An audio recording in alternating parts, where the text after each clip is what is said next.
I can think of a number of stories that were just changed my life because you could see what a movement really was. And one of them was Frank Santos. He was a student at the National University of the Philippines in Manila, and we couldn't go on his campus. But he came and brought a couple of his friends, and we started a core group with them and started training them and doing the things that we do for discipleship and multiplication. And Frank would go back, and he and a couple of his buddies started a weekly meeting. The second time they did it, they had like 15 people. The third time they had 25 people, and then 35 people. And within 2 months they were having 100 people, and it was still growing. It just took off because it was all student-led. It was all very exciting. They were having fun, and they were drawing people to Christ. I saw Frank about 10 years later at Manila 90, and it was just so fun to see him.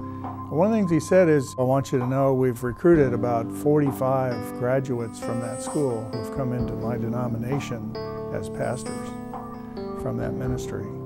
I assume we've seen some who've come on staff as well, but it just amazed me that God used me to help staff one of the denominations of the Philippines.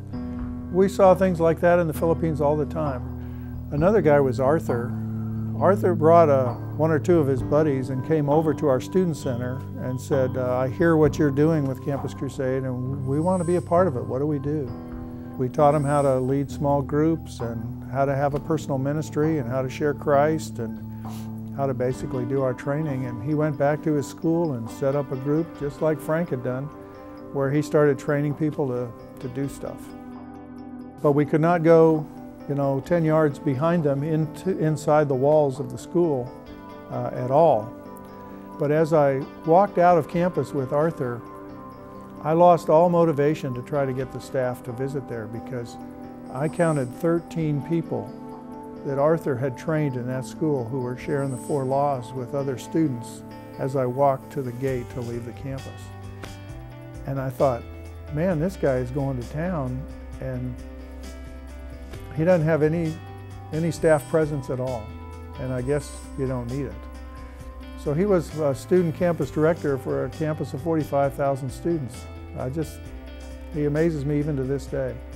It was so different and so wild and really pioneering. I'm not a pioneer, that's another thing, I'm not a pioneer.